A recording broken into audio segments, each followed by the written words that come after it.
Hello dear student, welcome to future class. आइए बाबू, आज हम पढ़ने वाले हैं रेलवे एनटीपीसी से में पूछे जाने वाले क्वेश्चंस जो ज्योग्राफी से पूछा जाता है। यहाँ से 1 से 2 क्वेश्चंस इस बार 110% फंसेगा। बहुत इंपॉर्टेंट वीडियो है, आप लोग ध्यान से सुनिएगा, जिसमें हम क्लियर करेंगे महासागर, ठीक है, महादेश और कर्क रेखा मकर रेखा से भी रिलेटेड क्वेश्चंस पढ़ेंगे हम, ठीक है। और प्लस में घास का मैदान पढ़ेंगे, कहां कहां पाया जाता है, जो कि इंपॉर्टेंट है। तो वेरी वेरी इंपॉर्टेंट, बहुत इंपॉर्टेंट होने वाला है। तो आप लोग ध्यान से देखिएगा, वीडियो को बिल्कुल भी स्किप मत कीजिएगा, ठीक है। चलिए आइए हम पढ़ना स्टार्ट करते हैं। बाबू देखो, ये हमने बनाया है, ठीक है, वर्ल्ड मैप बनाया है, ज्योग्राफिकल वर्ल्ड मैप बनाया है, जिसमें आपको हमने दिखाया है यहाँ पे भूमध्य रेखा। देखो, ये जो है 0 डिग्री भूमध्य रेखा है, जिसको हम इक्वेटर बोलते हैं, ठीक है, इक्वेटर। यह इक्वेटर जो है वो दक्षिण अमेरिका से जाता हुआ दिख रहा है आपको, दक्षिण अमेरिका से जाता हुआ, फिर अफ्रीका को काटता हुआ बीचों बीच यह जाता है इक्वेटर, ठीक है। 0 डिग्री से ऊपर जैसे ही हम बढ़ते हैं ऊपर, तो 23.5 डिग्री उत्तरी, 23.5 डिग्री उत्तरी जो क्षेत्र आता है, उत्तरी, इसको हम बोलते हैं ट्रॉपिक ऑफ कैंसर, कर्क रेखा, ठीक है। 23.5 डिग्री उत्तर को हम कर्क रेखा बोलते हैं, ट्रॉपिक ऑफ कैंसर, ठीक है। 23.5 डिग्री अगर हम इक्वेटर से नीचे जाते हैं तो इसको हम बोलते हैं ट्रॉपिक ऑफ कैंसर, जिसको हम बोलते हैं मकर रेखा, जिसको क्या बोलते हैं, मकर रेखा। समझ में आया? तो सबसे पहले हम समझ लेते हैं कि कितने महादेश हैं, उसको हम जानेंगे कि महादेश कितने हैं। तो बाबू देखो, महादेश आपको दिख रहा है कि यह जो है उत्तरी अमेरिका है, यह उत्तरी अमेरिका है, यह क्या है, दक्षिणी अमेरिका है, ये दक्षिणी अमेरिका हो गया। आप देखो, इसमें ये आधा जो है एशिया है, और आधे में जो है, आधे से कम में क्या है, यूरोप है। यह इधर वाला यूरोप दिख रहा है आपको, यहां से जो लाइन खींचा गया है, डिवाइड किया गया है, यह यूरोप है और ये एशिया है, ठीक है। यह अफ्रीका आपको दिख रहा है, अफ्रीका बना हुआ अफ्रीका दिख रहा है यहाँ पे। ये ऑस्ट्रेलिया है, ये क्या है, ऑस्ट्रेलिया है, और यह अर्जेंटीना है, ठीक है, और यह अंटार्कटिका है। तो सबसे पहले हम जानेंगे कि महादेश कितने हैं। तो महादेश 7 महादेश है, 7 महादेश कितने हैं, तो 7 है। सबसे बड़ा महादेश एशिया महादेश, एशिया का स्थान सबसे पहले, एशिया का स्थान आता है सबसे, यह बड़ा महादेश है। दूसरा स्थान आता है अफ्रीका महादेश का, अफ्रीका दूसरा स्थान, दूसरे नंबर पे अफ्रीका महादेश आता है। दूसरे नंबर पे अफ्रीका महादेश आता है, पहले नंबर पे कौन आया, एशिया, दूसरे नंबर पे अफ्रीका महादेश, तीसरे नंबर पे उत्तरी अमेरिका महादेश, तीसरे नंबर पे कौन आएगा, उत्तरी अमेरिका महादेश, और चौथे नंबर पे दक्षिणी अमेरिका महादेश, दक्षिणी अमेरिका, तीसरे नंबर पे उत्तरी अमेरिका, चौथे नंबर पे दक्षिणी अमेरिका, और 5वें नंबर पे आता है अंटार्कटिका, 5वें नंबर पे अंटार्कटिका आता है। 6ठे नंबर पे यूरोप आता है, यूरोप जो है 6ठे नंबर पे आता है, ठीक है। और 7वें नंबर पे आता है, सबसे लास्ट में आता है ऑस्ट्रेलिया। मतलब सारे महादेशों से सबसे छोटा महादेश अगर पूछा जाता है तो आप ऑस्ट्रेलिया मारोगे। सबसे बड़ा महादेश एशिया महादेश, दूसरे नंबर पे सबसे बड़ा महादेश है वो उत्तरी अमेरिका महादेश है। चौथे नंबर का सबसे बड़ा महादेश कौन सा है, दक्षिण अमेरिका महादेश, ठीक है। दूसरे नंबर का, देखिए सॉरी, हमने दूसरे नंबर ये बता दिया था, दूसरे नंबर का सबसे बड़ा महादेश अफ्रीका महादेश, और तीसरे नंबर का उत्तरी अमेरिका महादेश, चौथे नंबर का दक्षिण अमेरिका महादेश, 5वें नंबर का अंटार्कटिका महादेश, ठीक है।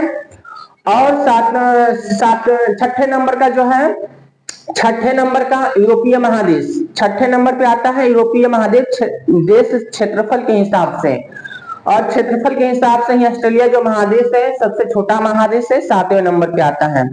तो हमने देखा महादेश, ठीक है, कितने हैं, 7 महादेश है। वैसे ही हम पढ़ेंगे कि हम क्या पढ़ेंगे बाबू, पहले हम इक्वेटर को जान लेते हैं। अब देखो इक्वेटर भूमध्य रेखा, भूमध्य रेखा दो देशों से, 2 महादेशों से गुजरती है। कौन कौन से, इक्वेटर 2 महादेशों से गुजरती है।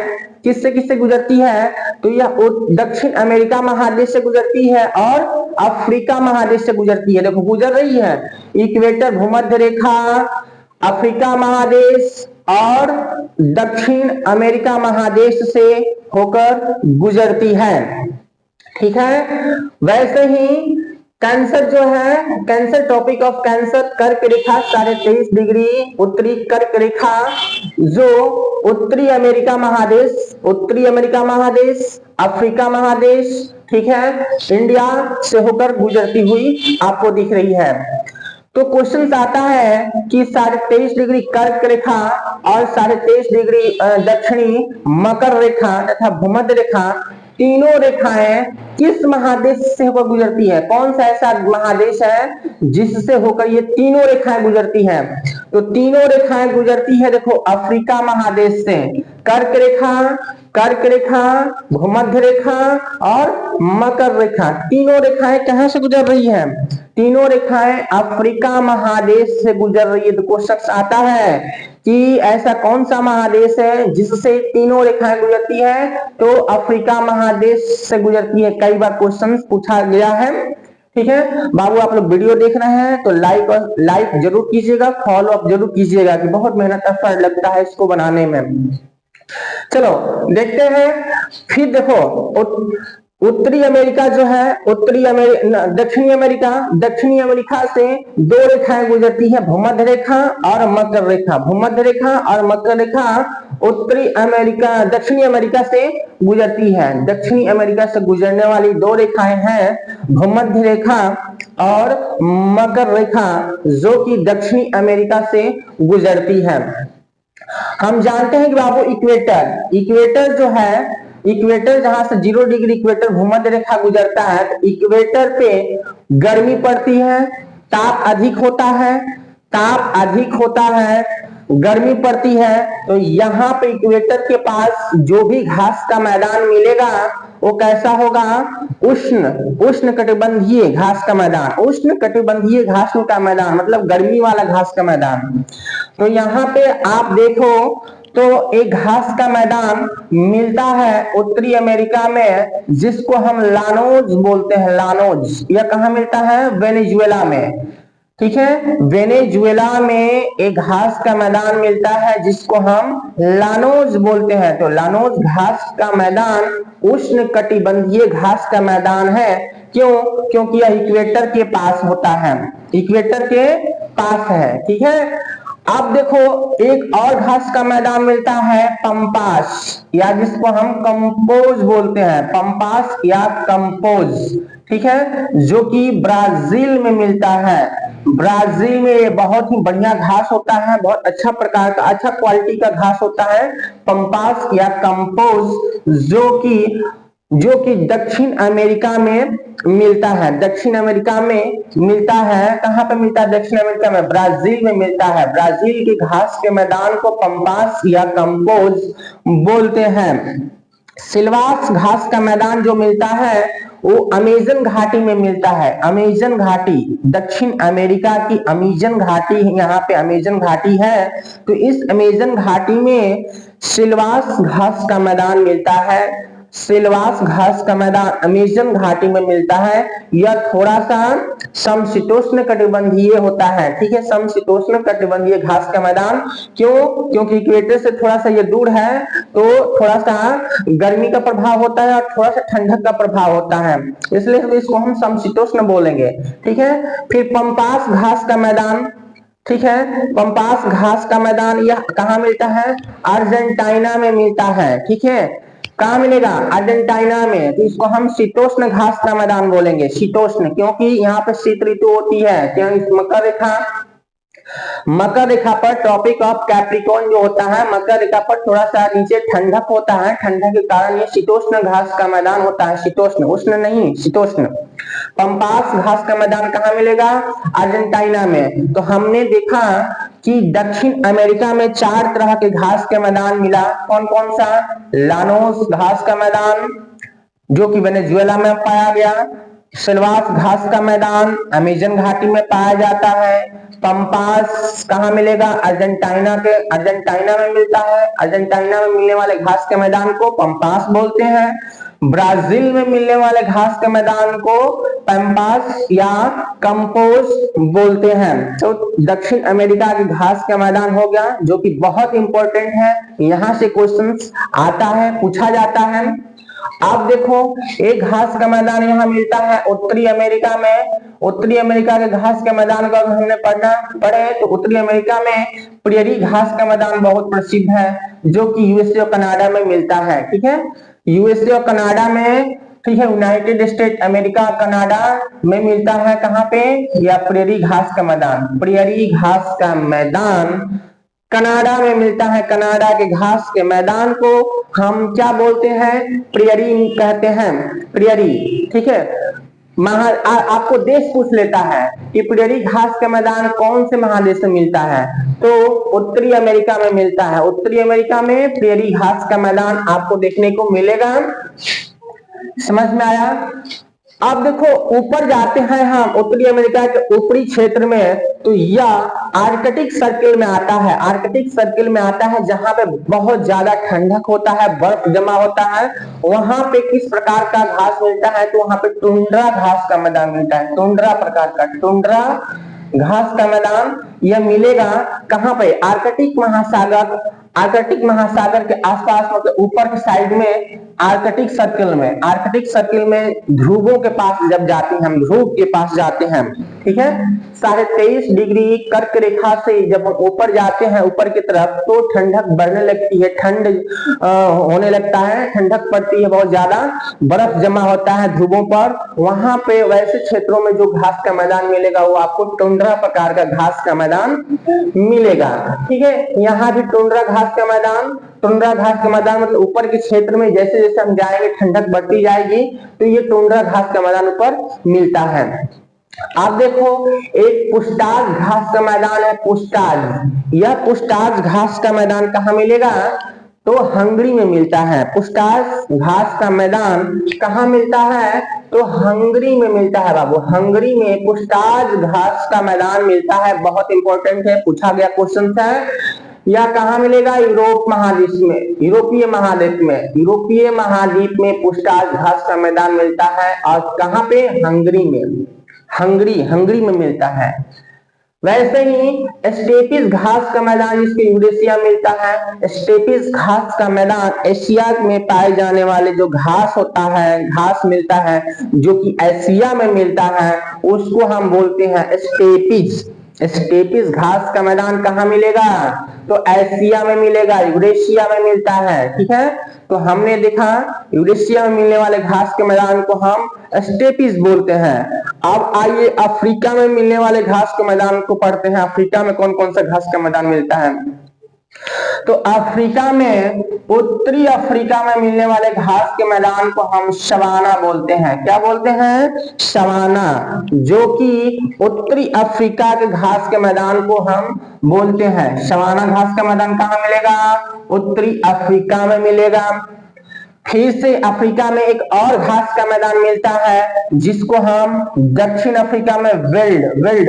देखो, समझ लो, समझ लीजिएगा, जो भी घास का मैदान इक्वेटर के पास पाया जाएगा उसको उष्णकटिबंधीय घास का मैदान बोलेंगे। ठीक है, और जैसे जैसे ध्रुवों के पास जो घास का मैदान मिलता जाएगा, ध्रुवों के पास उसको शीतोष्ण घास का मैदान बोलेंगे। ठीक है, शीतोष्ण घास का मैदान मतलब शीत ऋतु में ठंडक में पाया जाने वाला घास का मैदान। ठीक है, और इन दोनों के बीच में बीचों बीच कर्क रेखा और मकर रेखा और भूमध्य रेखा से दूर हो और कर्क रेखा और मकर रेखा के आसपास हो, ऐसे घास के मैदान को हम समशीतोष्ण घास का मैदान बोलते हैं। समशीतोष्ण घास का मैदान, तो सवाना समशीतोष्ण घास का मैदान है जो कि कर्क रेखा के आसपास मिलता है। समझ में आया? वैसे ही वेल्ड जो घास का मैदान मिलता है, वेल्ड घास का मैदान यह कहाँ है? मकर रेखा के नीचे है, मकर रेखा के नीचे पाया जाता है वेल्ड, तो इसको वेल्ड घास का मैदान को हम शीतोष्ण घास का मैदान बोलेंगे, जो कि दक्षिण अफ्रीका में मिलता है। कहाँ मिलता है? दक्षिण अफ्रीका में मिलने वाले घास के मैदान को हम वेल्ड कहते हैं, अफ्रीका में मिलता है बाबू ये, ठीक है, समझ में आया? वैसे ही ऑस्ट्रेलिया में भी घास का मैदान मिलता है जिसको हम डाउन्स बोलते हैं। क्या बोलते हैं? डाउन्स। ऑस्ट्रेलिया के घास के मैदान को डाउन्स बोलते हैं। यह भी घास का मैदान शीतोष्ण कटिबंधीय घास का मैदान होता है, ऑस्ट्रेलिया में मिलता है डाउन्स, ठीक है। वैसे ही अर्जेंटीना में भी घास का मैदान मिलता है जिसको हम कैंटनबरी, न्यूजीलैंड में मिलता है, कैंटनबरी घास का मैदान बोलेंगे, जो कि बहुत ठंडक क्षेत्रों में उगने वाला घास का मैदान है, ठीक है। इसको हम कैंटनबरी घास का मैदान बोलते हैं। कैंटनबरी घास का मैदान कहाँ मिलता है? तो न्यूजीलैंड, ऑस्ट्रेलिया के जस्ट थोड़ा सा नीचे है न्यूजीलैंड, तो न्यूजीलैंड घास का जो न्यूजीलैंड वहां पर पाया गया, न्यूजीलैंड में कैंटनबरी घास का मैदान मिलेगा आपको। कैंटनबरी घास का मैदान कहाँ मिलेगा? न्यूजीलैंड में कैंटनबरी घास का मैदान मिलेगा। यह भी शीतोष्ण घास का मैदान होता है, ठीक है। अब ध्रुवों पर अधिक ठंडक में जहां पे बर्फ जमी हुआ तो घास का मैदान पाया नहीं जाएगा, तो ध्रुवों पर कोई घास का मैदान आपको नहीं मिलता है। लेकिन ध्रुवों के जस्ट नीचे थोड़ा सा अगर हम नीचे आते हैं, मतलब कर्क रेखा से थोड़ा ऊपर जाते हैं, तो घास का मैदान मिलना शुरू होता है। और उसके बाद आर्कटिक सर्कल में जैसा ही हम प्रवेश करते हैं, आर्कटिक सर्कल में उसके बाद कोई घास का मैदान मिलता नहीं है, बहुत कम मिलता है। मिलता भी है तो किस प्रकार का मिलता है? टुंड्रा प्रकार का मिलता है। टुंड्रा प्रकार का घास का मैदान वहां पे आपको देखने को मिलेगा। तो हमने देखा घास का मैदान कहाँ कहाँ मिलेगा, बहुत इंपॉर्टेंट है। यह रेलवे के सबसे इंपॉर्टेंट क्वेश्चंस में से एक है। यहाँ से क्वेश्चन से 1 नंबर का पूछा जाता है घास के मैदान से कि पैम्पास घास का मैदान कहाँ मिलेगा, ठीक है। वेल्ड घास का मैदान कहाँ मिलेगा? वेल्ड घास का मैदान दक्षिण अफ्रीका में मिलेगा। सवाना घास का मैदान कहाँ मिलेगा? तो उत्तरी अफ्रीका में मिलेगा। डाउन्स घास का मैदान कहाँ मिलेगा? तो ऑस्ट्रेलिया में मिलेगा। तो हमने घास के मैदान के कुछ प्रकार पढ़े हैं जो कि बहुत इंपॉर्टेंट है। अब आइए हम जानते हैं महासागर के बारे में। हमारे देश में 5 महासागर हैं। 5 महासागर में सबसे जो बड़ा महासागर होता है वह पैसिफिक ओशन। पैसिफिक ओशन, उत्तरी प्रशांत महासागर, प्रशांत महासागर को पैसिफिक ओशन बोलते हैं, जो कि सबसे बड़ा महासागर है। यह उत्तरी अमेरिका और दक्षिणी अमेरिका, उत्तरी अमेरिका और दक्षिणी अमेरिका के उत्तरी अमेरिका और दक्षिणी अमेरिका के उत्तरी साइड में मिलेगा। देखो ये उत्तर साइड है, तो उत्तरी साइड में आपको उत्तरी प्रशांत महासागर, ठीक है, मिलेगा पैसिफिक ओशन। यह पैसिफिक ओशन इधर भी आपको देखने को मिलेगा एशिया जहां एशिया है, एशिया का मानचित्र है, तो इधर भी आपको प्रशांत महासागर पैसिफिक ओशन देखने को मिलेगा। जब ग्लोब पे देखेंगे ना, तो ग्लोब ऐसा होता है, पृथ्वी गोल है, पृथ्वी जब गोल है तो इधर उत्तरी प्रशांत महासागर मिलेगा। तो इधर भी अगर गोल घुमाए तो पीछे के साइड से आकर प्रशांत महासागर यहाँ भी आ जाएगा एशिया के पास। तो एशिया के पास भी प्रशांत महासागर मिलता है, ठीक है। यहाँ पे बंगाल की खाड़ी है बाबू, यहाँ पे बंगाल की खाड़ी है, क्योंकि यहाँ पे इंडिया है, ठीक है।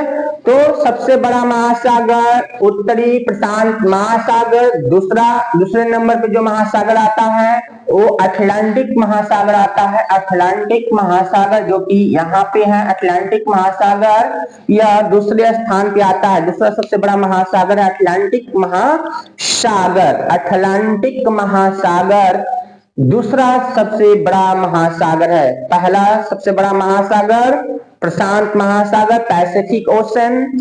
दूसरा सबसे बड़ा महासागर अटलांटिक महासागर और तीसरा सबसे बड़ा महासागर हिंद महासागर आपको मिलेगा अफ्रीका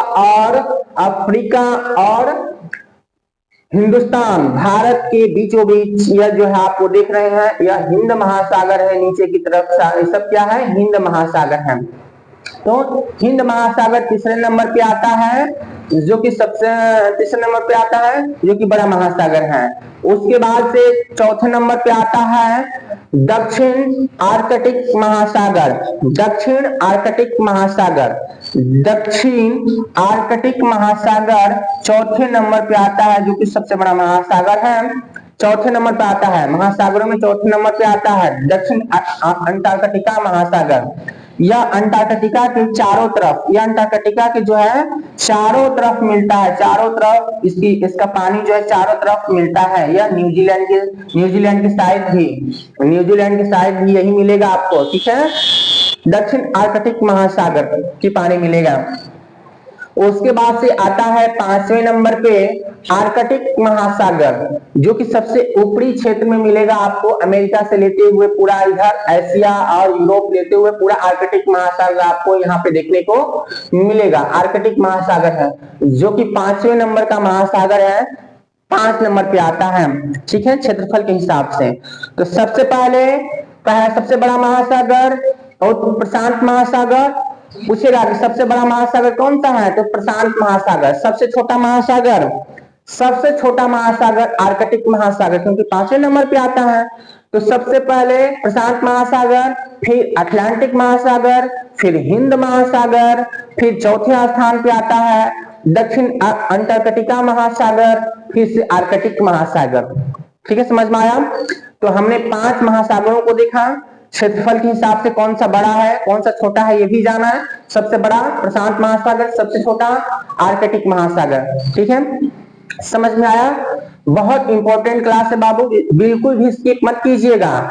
आप देखिए कर्क रेखा, फिर इक्वेटर पे आते हैं। क्वेश्चन आता है कि इक्वेटर को 2 बार काटने वाली नदी, ठीक है, इक्वेटर को 2 बार काटने का मतलब क्या, कि एक बार इधर से निकल के ऊपर गई, फिर ऊपर से फिर नीचे आ गई, मतलब 2 बार काट रही है। तो इक्वेटर को, भूमध्य रेखा को 2 बार काटने वाली नदी का नाम क्या है। यह हजारों बार पूछा गया क्वेश्चन है रेलवे का। कौन सा है नदी, कांगो नदी। कांगो नदी जो है, कांगो नदी दक्षिण अफ्रीका के कांगो नदी या भूमध्य रेखा को कितनी बार काटती है, 2 बार काटती है कांगो नदी, याद रखिएगा। भूमध्य रेखा को 2 बार काटने वाली नदी कांगो नदी है, जो कहां मिलती है, अफ्रीका में मिलती है। अफ्रीका के बीचों बीच कांगो नदी बहती है। यह कांगो नदी अफ्रीका में मिलेगी आपको। इक्वेटर को, भूमध्य रेखा को 2 बार काटती है, ठीक है। वैसे ही मकर रेखा को 2 बार काटने वाली नदी, तो देखो मकर रेखा 23.5 डिग्री दक्षिण, 23.5 डिग्री दक्षिणी रेखा को ट्रॉपिक ऑफ कैप्रिकॉर्न बोलते हैं। तो ट्रॉपिक ऑफ कैप्रिकॉर्न को 2 टाइम्स डिवाइड करने वाली जो नदी है, 2 बार काटने वाली नदी कौन नदी है, लिम्पोपो नदी। लिम्पोपो नदी, जो लिम्पोपो नदी है बाबू, लिम्पोपो नदी, यह भी कहां मिलेगी, अफ्रीका में मिलेगी, दक्षिण अफ्रीका में मिलने वाली नदी लिम्पोपो नदी, जो कि ट्रॉपिक ऑफ कैप्रिकॉर्न को 2 बार काटती है। देखो एक बार इधर से निकली तो एक बार कटा और फिर ऊपर से आकर फिर नीचे आ गई तो यह 2 बार कटा। तो लिम्पोपो नदी 2 बार काटने वाली नदी है। किसको? मकर रेखा को। मकर रेखा को 2 बार काटने वाली नदी लिम्पोपो नदी है।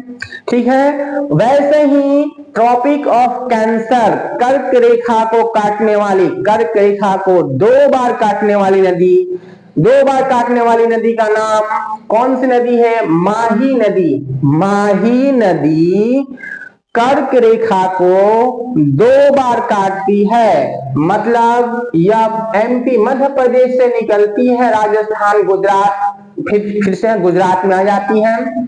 ठीक है, राजस्थान से होती हुए जाते हुए फिर गुजरात में आती है। तो माही नदी ट्रॉपिक ऑफ कैंसर को, कर्क रेखा को 2 बार काटती है। इसको 2 तरीके से पूछा जा सकता है कि कर्क रेखा को 2 बार काटने वाली नदी का नाम माही नदी। ऐसी कौन सी नदी है, भारत की ऐसी कौन सी नदी है जो कर्क रेखा को 2 बार काटती है? कभी आप क्या लगाएंगे? माही नदी। तो क्वेश्चन पूछने का तरीका अलग अलग होता है। आपको समझना है कि माही नदी जो कि भारत में मिलेगी। माही नदी भारत में मिलती है, एमपी, मध्य प्रदेश, राजस्थान और गुजरात में बहती है। ठीक है, मध्य प्रदेश, राजस्थान और गुजरात में बहती है माही नदी। माही नदी क्या है? टॉपिक ऑफ कैंसर को, कर्क रेखा को 2 बार काटती है। तो 2 बार काटने वाली नदी कौन सी है? माही नदी। तो हमने देखा तीनों रेखाओं को, कर्क रेखा को 2 बार काटने वाली नदी माही नदी, भूमध्य रेखा को 2 बार काटने वाली नदी कांगो नदी। कांगो नदी कहां मिलेगी? अफ्रीका में मिलेगी। मकर रेखा को 2 बार काटने वाली नदी लिम्पोपो नदी जो कि अफ्रीका में मिलेगी। ठीक है, तो 2 नदी जो है, भूमध्य रेखा को काटने वाली नदी और मकर रेखा को काटने वाली नदी, यह कहां मिलती है? अफ्रीका में मिलती है। और कर्क रेखा को काटने वाली 2 बार काटने वाली नदी हिंदुस्तान, भारत में मिलेगी आपको। ठीक है, तो हमने यहां तक जाना। ठीक है, बहुत कुछ हमने इस मैप के सहायता से हमने सीखा। बहुत इंपॉर्टेंट है, आप लोग इस मैप को बार बार, अनेकों बार देखिए। ठीक है, आपको अगर आप इस वीडियो को देख रहे हैं, सचित्र वर्णन हमने किया है, तो आपको समझ में आ जाएगा। और एक बार समझ में आ जाएगा तो कभी आप लोग भुलाएंगे नहीं और अच्छे से क्वेश्चंस करके आएंगे। तो इसको बार बार देखिए और वीडियो को शेयर कीजिए, अच्छा लगे तो फॉलो भी कीजिएगा। Thank you all of you.